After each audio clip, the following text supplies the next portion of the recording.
I'm Marion Blake. Lucia-san. And I don't waste words.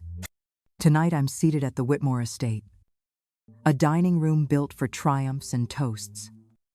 The air thick with pedigree and perfume. Crystal light skims the silver. And every eye weighs who belongs and who pretends. I know exactly why I'm here. And I'm done auditioning for anyone's idea of worth. Derek Blake, my only son, rises too fast and snaps the room tight. You'll never be half the woman Lydia Whitmore is. He throws across the table. Heat over polish. I stand. Steady as a ledger line. Will she cover your $150,000 debts? Derek, because I'm not sending you any more money. Silence lands like a gavel. Jenna Whitmore's chair scrapes. Her breath catching on the edge of the truth. What debt? What money, she asks. Eyes fixed on him. Not me. I keep my spine straight and my hands visible on the linen. Letting the numbers speak first. Because in this family or mine, the math will always testify. Lydia Whitmore is the first to move when the silence becomes unbearable. She gestures toward the adjoining parlor. Her voice calm but firm. The kind that makes men in boardrooms sit up straight. Let's all take a moment in private, she says, closing the double doors herself once we step inside. The noise of the dining room fades, leaving only the sound of crystal glasses settling back onto silver trays. Jenna's face is pale. Her hands clenched around her napkin, like she's holding on to the last thread of belief. Mrs. Blake, what did you mean by debts? She asks quietly. I take my phone from my purse and lay it on the coffee table, opening the banking app where the transfers line up in neat order. $350 each month. 36 payments so far. I say evenly. Derek shifts beside her, color draining from his face. He laughs without humor, trying to reclaim control. It wasn't theft. He insists. It was temporary cash flow, an investment rotation that got delayed. I meet his eyes. Steady and cold. You borrowed client funds and called it rotation? I reply. That's not strategy. Derek. That's fraud with better stationery. The word hangs heavy between us. Grant Whitmore leans forward. Tone measured but sharp. If it was legitimate, he says, you'll have proof of repayment. Derek doesn't answer. He just stares at the floor while the weight of numbers, my proof. His silence rewrites the balance of power in that immaculate room. The next morning, I began cutting every financial cord that kept Derek breathing through my accounts. My first call was to the bank manager who'd known me for 20 years. I requested immediate suspension of any automatic transfers tied to his name. Effective that day, the woman hesitated, then confirmed softly that the link was gone. Then I walked to the credit union and froze the collateral on my small house that had backed his old emergency loan. The clerk asked if I was sure. I was. For the first time in 3 years, my signature wasn't an act of rescue, it was an act of release. On the way out, I took a deep breath and felt my spine realign with my own survival. By evening, I drafted a single-page notice to Derek, dated and signed. It stated that all previous financial assistance was to be classified as personal debt, due upon request, with no further extensions, no threats, no drama, just the clarity he'd never expected from me. When I texted him a photo of the document, his reply came seconds later. You're destroying my life. He wrote. I looked at the screen and whispered, more to myself than to him. No, Derek. I'm just finally stopping you from destroying mine. I spent the weekend combing through every email, transfer receipt, and message Derek had ever sent about those so-called bridge loans. What started as an exercise in closure turned into a trail of breadcrumbs I couldn't ignore. The money hadn't gone directly to him at all. It passed through an account under the name of his colleague, Cole Mercer. Each transfer left a faint digital fingerprint linking Derek's cash flow to a secondary account flagged for high-risk trading. I printed everything and built a timeline. Date by date. Payment by payment. The pattern was too precise to be coincidence. Client deposits routed through personal accounts, then funneled back into the firm to make portfolios look active. It wasn't just poor judgment. It was an illusion designed to fool regulators and impress investors. I didn't need a finance degree to recognize a shell game when I saw one, unsure what to do next. I met with an attorney Lydia recommended, a woman who'd spent years handling white-collar cases. She listened quietly as I laid out the evidence, then asked one question that sat heavy in the air. "Are you prepared for what happens when you hand this over?" I nodded, though my stomach twisted. The truth didn't need my permission to exist. 2 days later, an envelope arrived from the Securities and Exchange Commission requesting an interview. Their letter used polite language, but I could read what it meant. They were circling Derek's world. As I folded the notice and set it beside the timeline, my phone vibrated again, his name lighting up the screen like a siren that had run out of warning left to give. When Lydia heard about the SEC letter, she didn't flinch. Instead, she asked one quiet question. "Does Derek still hold that downtown condo?" I nodded, and she leaned back with the calm of someone who already knew the next move. Within 48 hours, one of her investment contacts arranged to purchase Derek's delinquent mortgage note from a private lender. On paper, it was just another transaction. In reality, it shifted control of his only tangible asset. I signed nothing, said nothing. I simply watched the balance sheet change hands from a distance. Lydia called me the next morning to confirm the deal had closed. "He's 90 days past due," she said. "If he misses again, we have the right to foreclose." Her tone wasn't vindictive, it was factual. Surgical. That was the difference between punishment and consequence. I didn't want Derek homeless. I wanted him accountable. For years, I had covered for him, telling myself I was saving his future. Now, for the first time, the future belonged entirely to him, whatever shape it took. When he discovered that the loan servicing company had changed names, his messages came in frantic bursts. "Mom, what's going on? Why is my note under Whitmore Capital?" I didn't reply. He needed to feel the air thinning, to know that every lifeline he'd abused was now measured and owned. I asked Jenna to meet me at a quiet cafe near the river, a place where words could land without an audience. She arrived alone, her expression wary but curious, and ordered tea she never touched. I slid a thin folder across the table, nothing more than printouts, bank statements, and a payment ledger.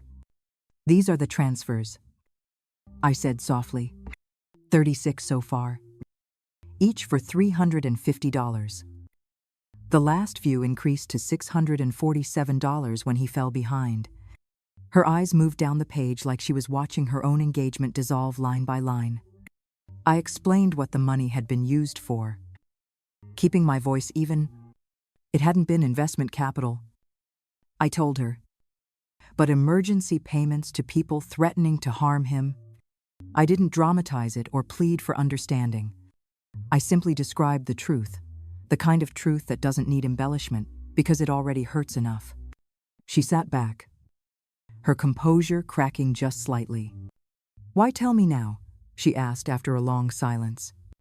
"If you love him, why expose him?"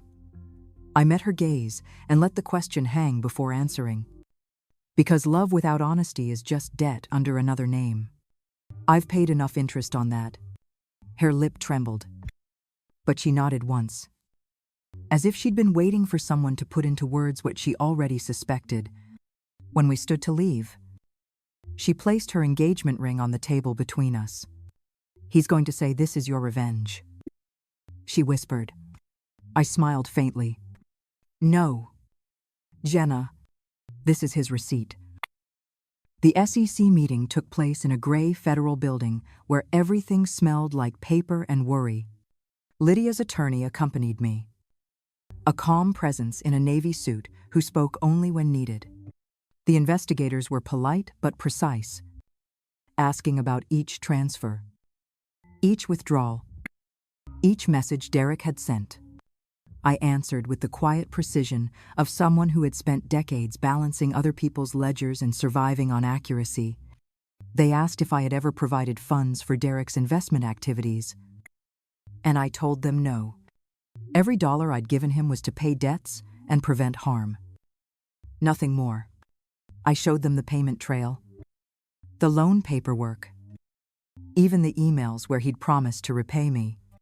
When they finished reviewing the evidence, one investigator leaned back and said it was the cleanest documentation they'd seen from a family member in a case like this.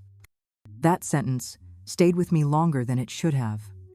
They explained how the scheme worked, how Derek had borrowed against client accounts to inflate trading volume and create the illusion of profit.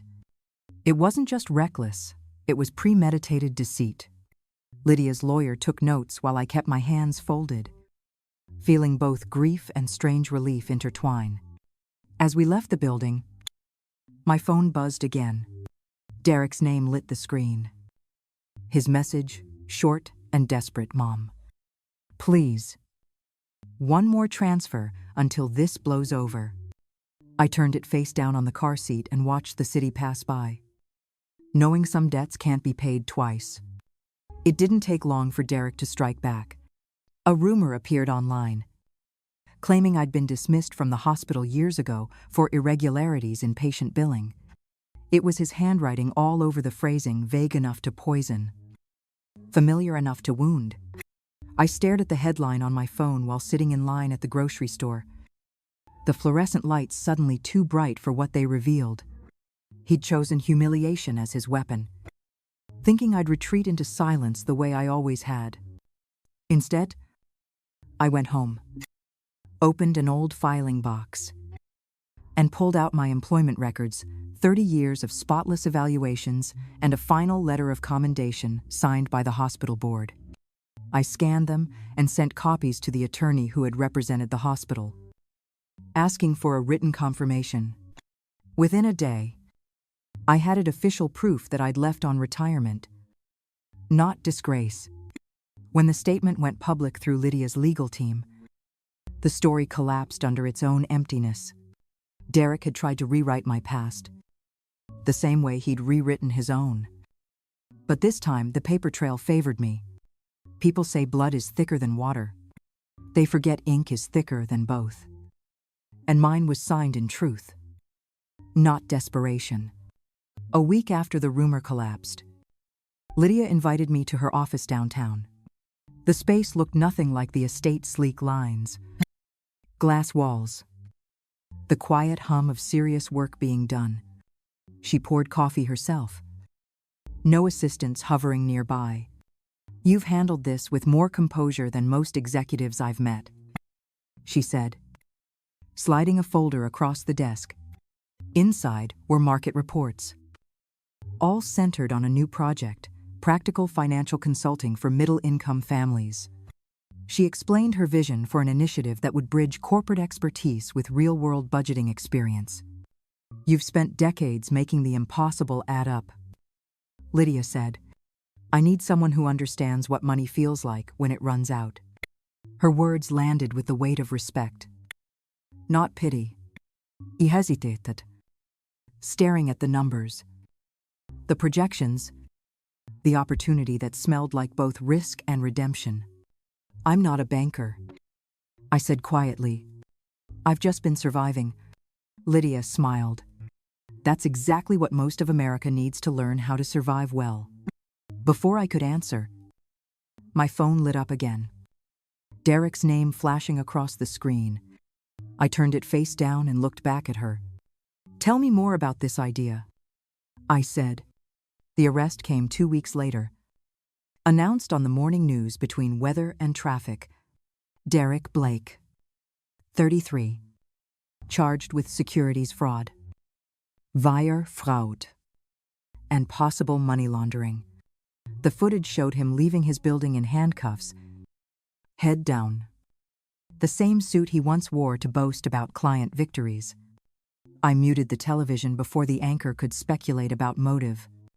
The call from his lawyer came next, confirming what I already knew. Derek's firm had collapsed overnight. Investor demanding restitution. Regulators tracing every falsified report back to his account. His downtown condo, the one under Whitmore Capital's note, was seized within days. Every ledger he had rewritten finally balanced, though not in his favor. That night, I sat at my kitchen table and wrote him a letter. Short and without bitterness. I told him I loved him but could no longer clean up the wreckage he built. Some debts, I wrote, belong to the soul, not the bank. I sealed it and left it unmailed. Certain truths find their way without postage. 8 months later, the first sign went up outside a modest downtown office, Blake and Whitmore Community Finance. Lydia handled the logistics, the licensing, the staff, the legal framework. I handled the people. Our mission was simple: teach working families what no glossy brochure ever would, how to make limited money behave like it has options. The first client through the door was a single mother from Queens who reminded me too much of myself 30 years ago. We worked late that night building her first real budget, not on theory but on groceries, rent, and hope.